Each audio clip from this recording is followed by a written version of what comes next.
Good afternoon, tourists. Is that what I should call you all? It's kind of cringe. Tour de force here.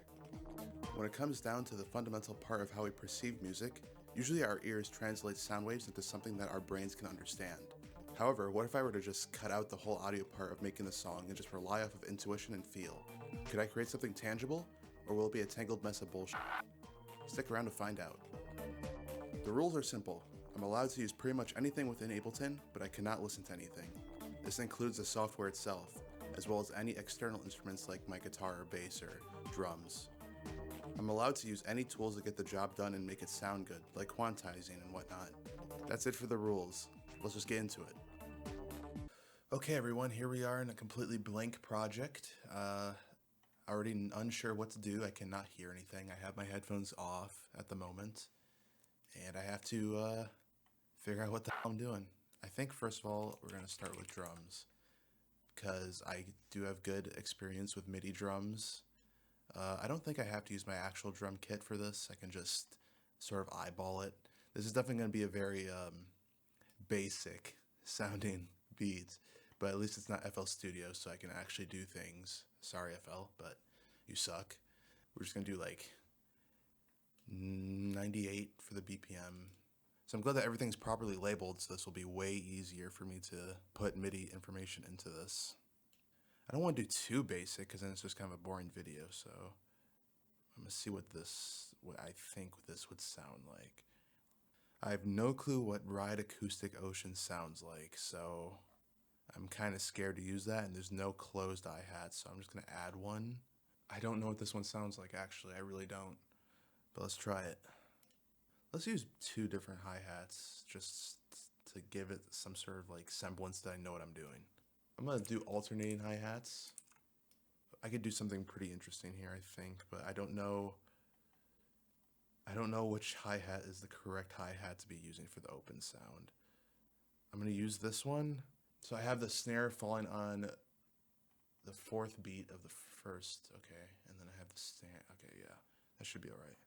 Let's end it with a cymbal. So every measure is going to have a cymbal at the beginning to make it a little bit more coherent. Okay, now that we have a loop of a drum kit, we're going to try to add a bass. Or not, let's try to add a melody. Oh no, okay, I can't hear the melody, so this could be pretty bad.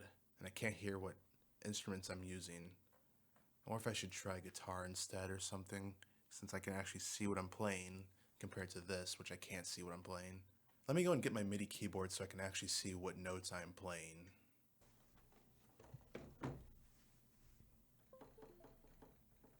Now it's working. I can see that's working because it has the little orange meter here on the right. Don't have to hear to see that. But now I can sort of see what keys I'm actually pressing, which makes this whole process way easier than looking at MIDI information. I'm just going to play something very simple, I think, just so I can try to get something going here.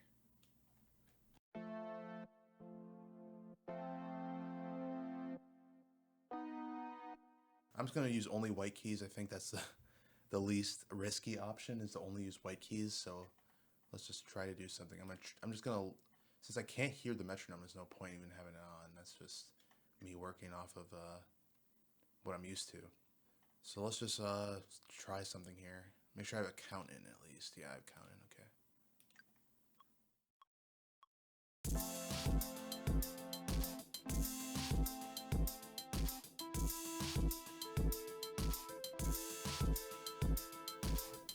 Okay, looks like it's a rising. What I'm playing is just a rising thing.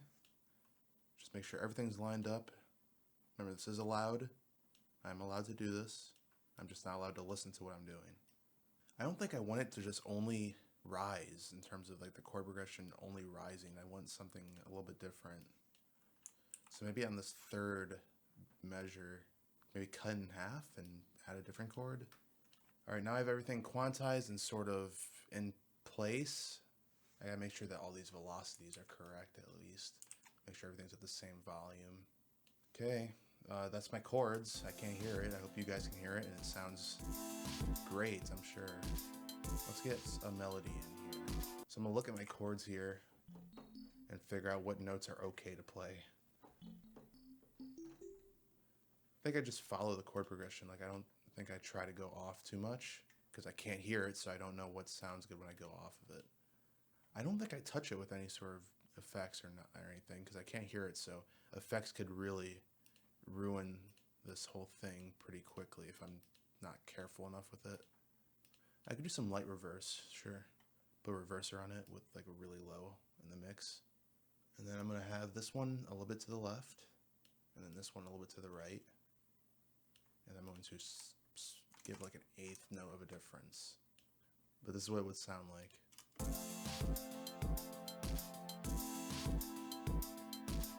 I'm noticing now that there's some clipping, which I think is mostly from the drum kit, so I'm going to turn it down. I'm actually going to make a group as well because I'm probably going to put some sort of percussion in this as well.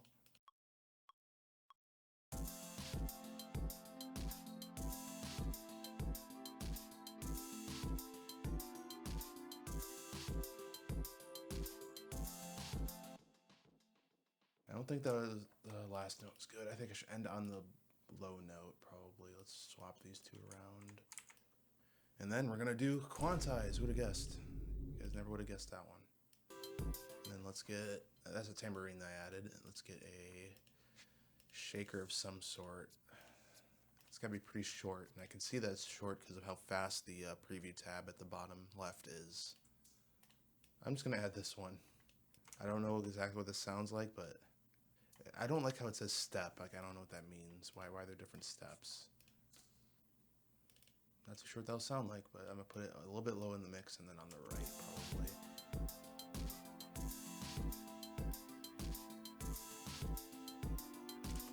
Okay, we got all that stuff going. Hopefully it sounds good.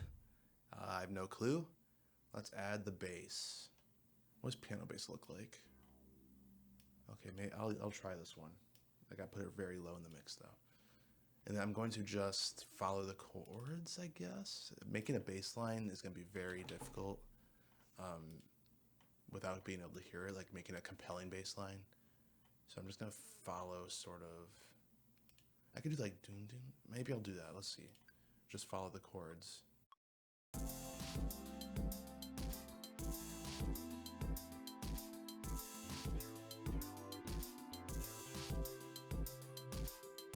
Okay, obviously that was not the correct chord progression, so I'm gonna change some things.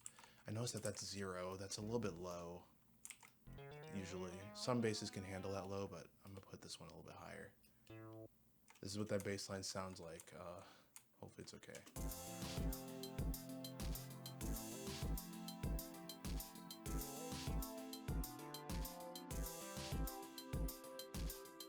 EQ just to make sure there's no like crazy sub sound I'm not hearing. Let me get this button.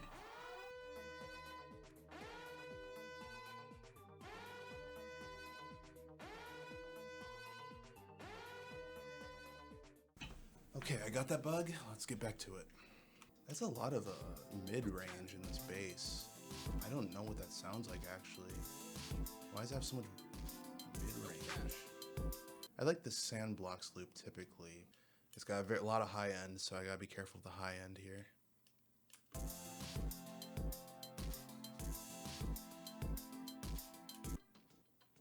See, this is the issue. I didn't want to just do a loop. I wanted to do a whole song.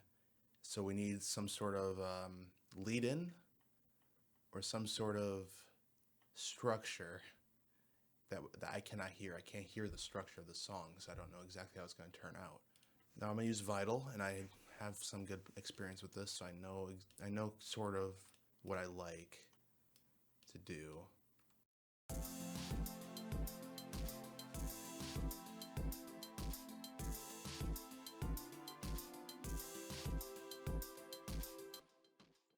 I can also put an EQ on the master so I can see sort of what's going on. Okay, wow. I don't like that sub that's going on there. And then the kick is just way too loud. I can literally see it. It's just too loud. Okay, now that we have this chorus type thing, I'm gonna move it over to here. And then we're gonna try to work up to it. Also, let me duplicate it like 4 times. So now we got the chorus parts. Actually, I like to typically have the first chorus be shorter than the second chorus. So let's do that. And then we got to figure out what to fill in with this and the start. This is going to be the hard part, is when I'm trying to figure out the structure without being able to hear it. I'm going to start off with this melody, I guess. The Tynes melody. And I'm going to have it only be this first part. Let's do this one. Make sure it's not too loud. And then we're trying to balance the two. Oh, they look pretty balanced. So that's the intro part, probably. Let's add some texture to this. I'm gonna use Vital, and I'm not gonna know what I'm adding. That's gonna be the cool part. So now we got the intro. It's not fully finished. I'm going to probably add something here. Let me put like a little reminder, add to something there. And then we're gonna need a transition. Probably just a 1-bar transition. Put T there. Let's figure out what we're gonna add to this part here. I don't know if I should do guitar. I feel like that'd be not the best idea, considering that I can't hear. If I were to use guitar, by the way, it would be with my headphones on with a white noise, some sort of white noise filter, so then I cannot hear the guitar that I'm playing, and I just look at the frets and kind of hope what's going on is correct. There is one instrument that I really like in Ableton, and let me add it real quick. It's it's in the strings. It's this rotoviolin, I think. I like that one. Let's add it. Make sure it's not too loud in the mix. And then we're going to do the typical thing, which is just add a riser. That leads into the, let's see, reverse kick crash. I like this one.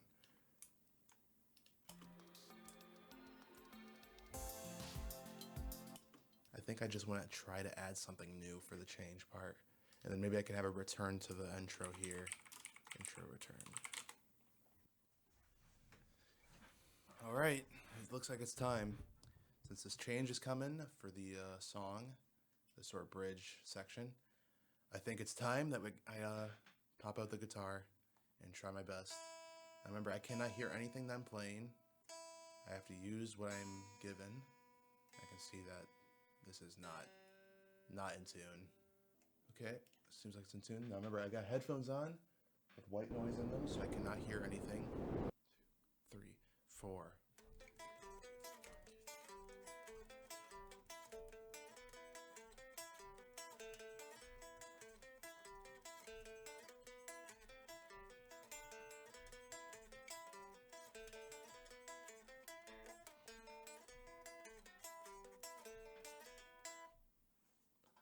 Okay, let's do that, and then let's add a second one on top of that one.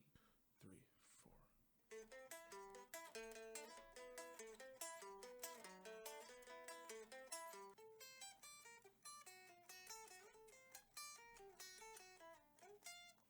Wait, what am I playing exactly? That also feels off. That felt off on timing.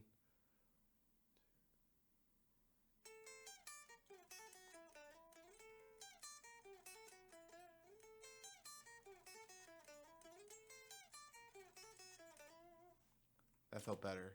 It's really hard to do this because I have to be looking at the counter, and I can't be looking at the guitar to see what frets I'm playing.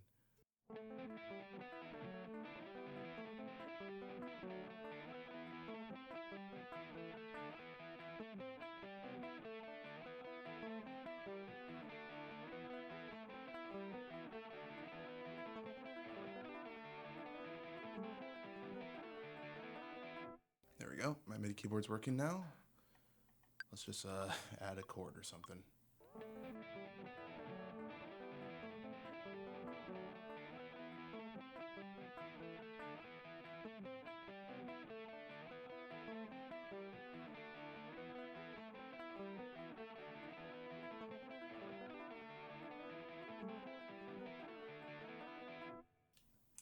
Let me add this to the bass. Actually, let's do a different bass tone. Let's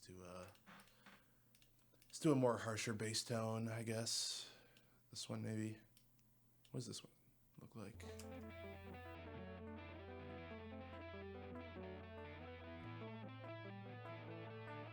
Alright, that one looks pretty harsh.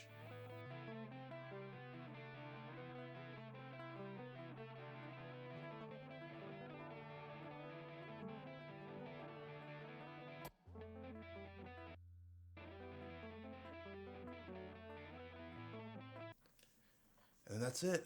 Let's put everything to a bus, I guess, just to do some like finishing touches. Do a reverb bus and a delay bus.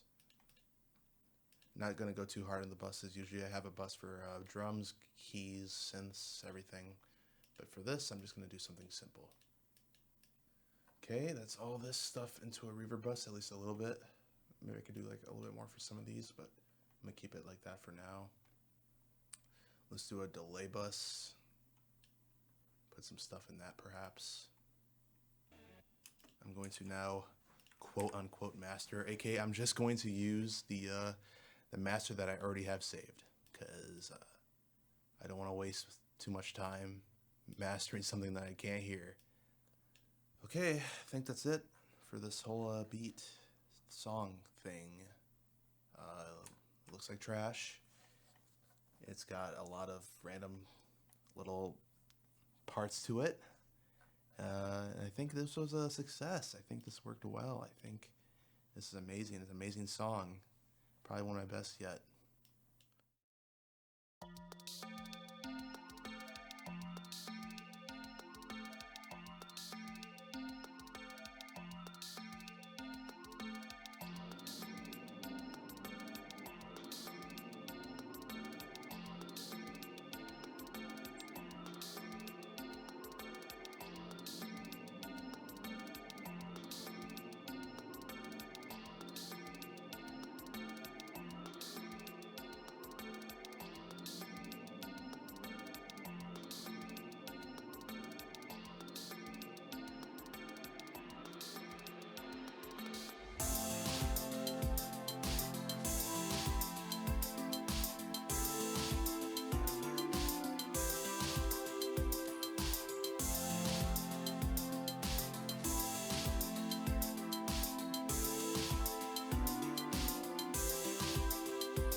So that's the song, and I didn't even listen to it a singular time. In fact, I'm not even going to listen to it when I'm editing this video, or even after this video releases. Hopefully you all enjoyed it, since I can't. And if you'd be so nice, maybe think about becoming a permanent resident instead of a tourist by commenting, liking, and subscribing. That's all for this episode, everyone. Tour de Force out.